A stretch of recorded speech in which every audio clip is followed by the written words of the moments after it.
किसी ने बड़ी कमाल की बात कही है कि पूरी दुनिया भी जीत सकते हैं संस्कार से और जीता हुआ भी बाजी हार सकते हैं अहंकार से।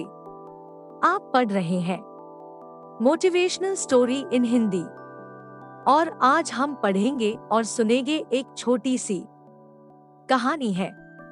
तो आइए सुनते हैं। चिंता में खुद को बर्बाद मत करो। Buddhist story on tension and worry. ये बात उन दिनों की है जब बुद्धा मरवन में अपना समय व्यतीत कर रहे थे। इस समय तक बुद्धि की प्रसिद्धि दूर दूर तक फैल चुकी थी। बहुत दूर दूर से लोग अपनी चिंताओं और परेशानियों का समाधान खोजने के पास आते थे। ऐसे ही एक दिन जब बुद्धा मरवन में अपने शिष्यों को प्रवचन दे रहे थे तो एक अधेड़ उम्र का व्यक्ति अपने 2021 वर्ष के पुत्र को अपने साथ लिए बुद्धि की तरफ चला आ रहा था। जब यह प्रवचन स्थल के पास पहुंच गए तो एक नजर उन पर डाली और इशारे से बैठने के लिए कहा। जब प्रवचन समाप्त हो गया और सभी लोग वहां से चले गए तो बुद्ध ने उस व्यक्ति को अपने पास बुलाया और बैठने के लिए कहा। वहां चारों तरफ हरियाली छाई हुई थी। मौसम बहुत सुहाना था और तरह तरह के पक्षियों की आवाजें गूंज रही थी। ऐसा नजारा देखकर उस व्यक्ति को अंदर से असीम शांति महसूस हो रही थी। इसके बाद बुद्ध ने उस व्यक्ति से आने का कारण पूछा तो इस पर व्यक्ति ने कहा, यह तथागत, मैं 2 दिन की लंबी यात्रा करके अपने पुत्र को आपसे मिलवाने लाया हूँ। ये मेरा इकलौता पुत्र है और ये हर समय थका थका रहता है। ऐसा लगता है जैसे इसके अंदर कोई जान ही नहीं है, कोई प्राणी नहीं है। इसका स्वभाव भी काफी चिड़चिड़ा हो गया है। अगर हम इससे कुछ भी कहते हैं तो यह हमारी छोटी छोटी बातों पर गुस्सा हो जाता है। इसके देखने की क्षमता भी उम्र से पहले ही कमजोर हो गई है और इसके बाल भी सफेद पड़ने लगे हैं। इतनी कम उम्र में इतनी बड़ी उम्र का लगना मुझे तो कुछ समझ नहीं आ रहा। किसके साथ हो क्या रहा है तथागत? मैं अपने पुत्र के स्वास्थ्य को लेकर बहुत चिंतित हूँ। जब मैं अपने पुत्र को वैद्य जी के पास लेकर गया तो उन्होंने कुछ औषधि दी और कहा, अपने पुत्र को तनाव कम लेने के लिए कहो। वो अपने दिमाग में बहुत अधिक तनाव लेता है, इसलिए उसकी ऐसी हालत हो गई है। लेकिन मुझे उनके बहुत समझाने के बाद भी तनाव का मतलब समझ नहीं आया। मुझे नहीं पता कि तनाव होता क्या है, यह किन कारणों से आता है और उसे कैसे अपने पुत्र के दिमाग से निकालूं। लेकिन मुझे सबसे पहले तो ये समझना है कि तनाव होता क्या है। इसीलिए तथागत मैं आपके पास आया हूँ, कृपया आप मेरी समस्या का समाधान कीजिए। यह सुन बुद्ध उसके पुत्र को बड़े ध्यान से देखते हैं, उसके चेहरे को देखते हैं, उसकी आंखों को देखते हैं और फिर उसके हाथों की नब्ज को भी देखते हैं। यह सारी विधि करने के पश्चात बुद्ध उस व्यक्ति से कहते हैं, तनाव लेना तो कोई नहीं चाहता, लेकिन फिर भी यह तनाव लोगों के दिमाग को दीमक की तरह पकड़ लेता है और व्यक्ति जान भी नहीं पाता कि वह तनाव में जी रहा है। लेकिन अगर व्यक्ति तनाव के कारणों को अच्छे से समझ लेता है और तनाव के बारे में कोई ऐसा पैमाना बना लेता है जिससे वह जान सके कि वह कितने तनाव में है, तो वह इस समस्या का समाधान भी खोज सकता है।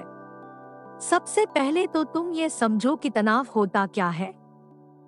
जब भी कोई व्यक्ति कोई काम कर रहा होता है लेकिन उसका मन कहीं दूर भटक रहा होता है, कल्पनाओं में होता है, तो उसके शरीर और मन के बीच एक दूरी पैदा हो जाती है।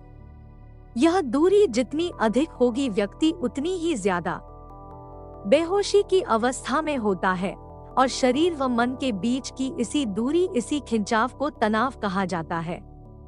आखिर कोई पसंदीदा खेल खेलने के बाद व्यक्ति चुस्ती और प्रसन्नता से क्यों भर जाता है, जबकि उसने तो अपने शरीर को थकाया है।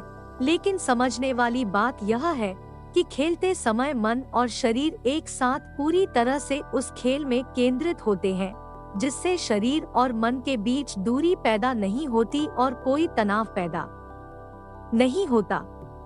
और अगर दिमाग में कोई तनाव था भी तो वो भी दूर हो जाता है। लेकिन इसके विपरीत जब हम कोई ऐसा काम करते हैं जो हमें पसंद नहीं है, तो हमारा ससुर तो उस काम को कर रहा होता है, लेकिन हमारा मन कहीं दूर कल्पनाओं में भटक रहा होता है, जिससे शरीर और मन के बीच एक दूरी पैदा हो गई और तनाव ने जन्म ले लिया।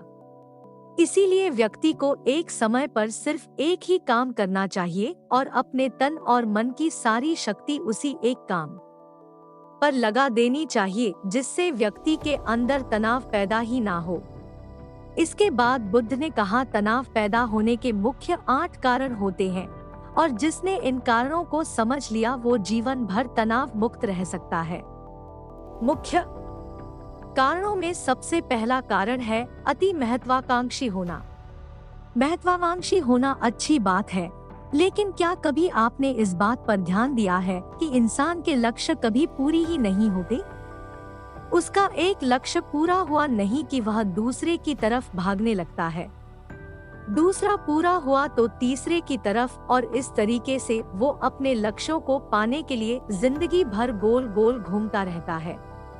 इसीलिए जो व्यक्ति अति महत्वाकांक्षी होता है, जिसने बड़े बड़े लक्ष्य बनाए होते हैं, वह वर्तमान में कभी रह नहीं पाता।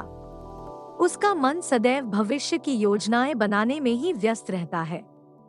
उसका शरीर तो वर्तमान में रहता है, लेकिन भविष्य में ही रहता है, जिससे मन और शरीर के बीच दूरी पैदा हो जाती है और वह तनाव भरी जिंदगी जीने लगता है। बुद्ध के मुंह से यह बात सुन उस लड़के ने कहा, बुद्ध, तो फिर इसका मतलब है कि हमें लक्ष्य नहीं बनाने चाहिए, क्योंकि लक्ष्य बनाना भी तो महत्वाकांक्षा ही है।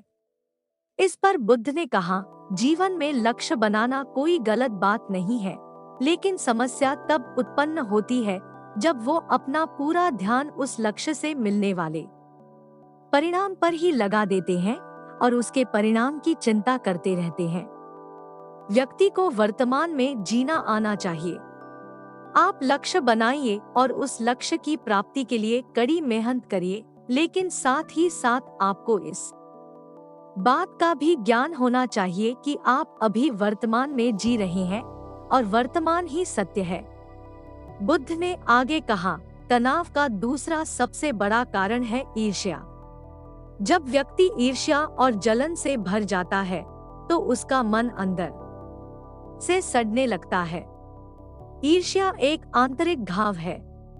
आंतरिक घाव यानी मन का घाव व्यक्ति के शरीर का घाव तो भर सकता है, लेकिन मन का घाव कभी नहीं भर सकता।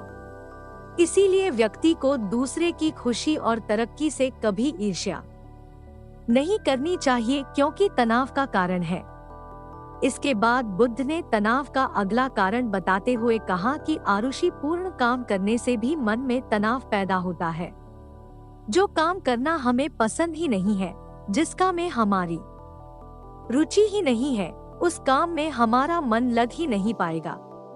हमारा शरीर तो वही बैठा रहेगा, लेकिन हमारा मन कल्पनाओं की उड़ान भरेगा, जिससे शरीर और मन के बीच दूरी पैदा हो जाती है और व्यक्ति तनावग्रस्त हो जाता है।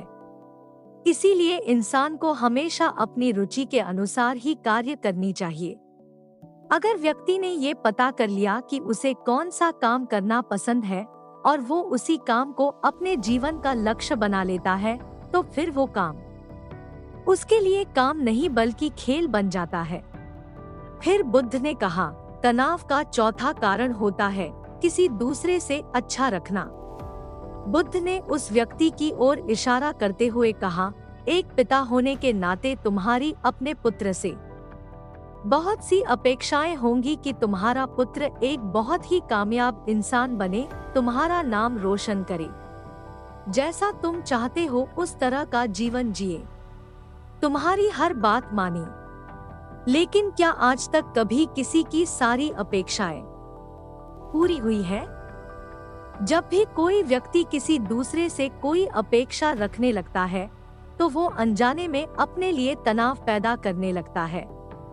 जरा सोचो कि अगर तुम्हारा बेटा तुम्हारे अनुसार काम नहीं कर रहा और वो नहीं बन पा रहा जो तुम उसे बनाना चाहते हो, तो निश्चित रूप से तुम्हारे दिमाग को तनाव पकड़ लेगा।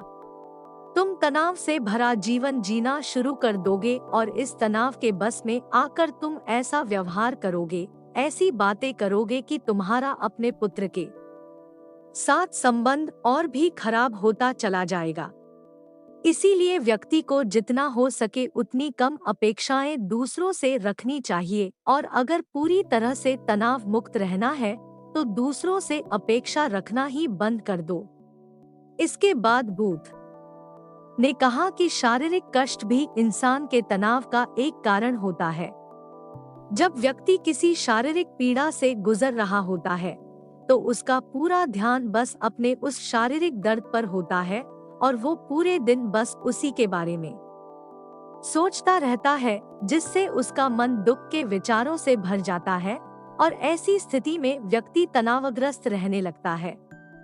यह सुन उस व्यक्ति ने कहा कि हे बुद्ध, शारीरिक दुख तो किसी भी व्यक्ति को हो सकता है, तो फिर क्या हुआ?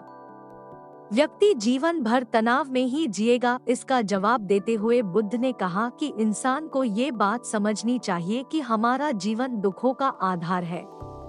जैसे जैसे हमारा जीवन आगे बढ़ता है, इसमें दुख आते हैं, बीमारियां आती है और फिर अंत में मृत्यु भी आती है। तो बीमारियां इंसान के जीवन का अभिन्न अंग है, कोई इनसे बच नहीं सकता। बस किसी किसी के जीवन में ये समय से पहले आ जाती है तो किसी के बाद में पढ़ाती सबको है। जब इंसान का मन इस बात को अच्छे से समझ लेगा तो फिर वह अपनी बीमारी के बारे में सोच सोच कर ज्यादा तनाव नहीं लेगा, क्योंकि यह हमारे जीवन का अभिन्न हिस्सा है और इसके लिए व्यक्ति को शारीरिक रूप से भी अभ्यास करते रहना चाहिए। अपने जीवन में व्यायाम और स्वस्थ जीवन शैली को भी जगह देनी चाहिए ताकि उसका शरीर लंबे समय तक निरोगी रहकर सही से काम कर सके।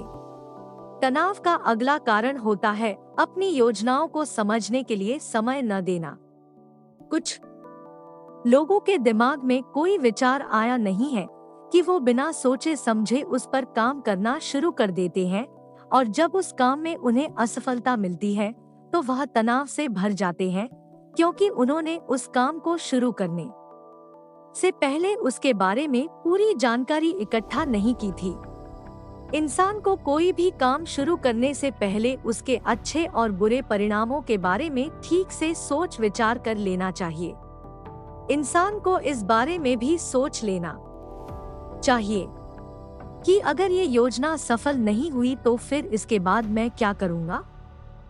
इसलिए व्यक्ति को अपनी योजनाओं को ठीक से समझने के लिए पूरा समय देना चाहिए ताकि बाद में उस योजना की वजह से तनाव पैदा ना हो। तनाव का 7वां सबसे बड़ा कारण होता है टालमटोल करना। आज के काम को कल पर टालना। आप लोगों ने ये कहावत तो सुनी होगी कि आलसी इंसान के शरीर का सबसे बड़ा शत्रु है। इंसान आलस्य की वजह से आज के काम को कल के लिए टाल देता है और फिर काम को टालना उसकी आदत बन जाती है। काम को कल पर टालने वाले व्यक्ति का काम कभी भी समय पर पूरा नहीं हो पाता, और अगर किसी तरह से पूरा हो भी जाता है तो वह उतना अच्छा नहीं हो पाता जितना अच्छा उसे किया जा सकता था, और फिर यह बात व्यक्ति के अंदर तनाव पैदा करती है। लेकिन काम को टालना या काम को एकदम अंत समय पर करना एक आदत है। इसीलिए व्यक्ति ना चाहते हुए भी बार बार अपनी इस आदत का शिकार बन जाता है और काम को टालता रहता है, और फिर जब काम की समय सीमा पास आ जाती है तो वह तनाव से भरकर काम को पूरा करने का प्रयास करता है।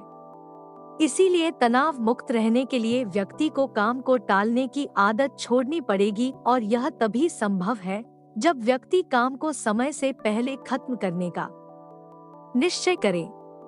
सबसे आखिरी और सबसे प्रमुख कारण जो तनाव का होता है वो है ज्यादा सोचना। लगातार सोचते रहना भी एक बीमारी है। और यह उस व्यक्ति में सबसे ज्यादा पाई जाती है जो कपोल कल्पनाएं करता है, जो अतीत की घटनाओं और भविष्य की बातों के बारे में सोचता रहता है, जो बेवजह के अनुमान लगाता रहता है। इसीलिए व्यक्ति को ज्यादा सोचने की आदत पर लगाम लगाना चाहिए।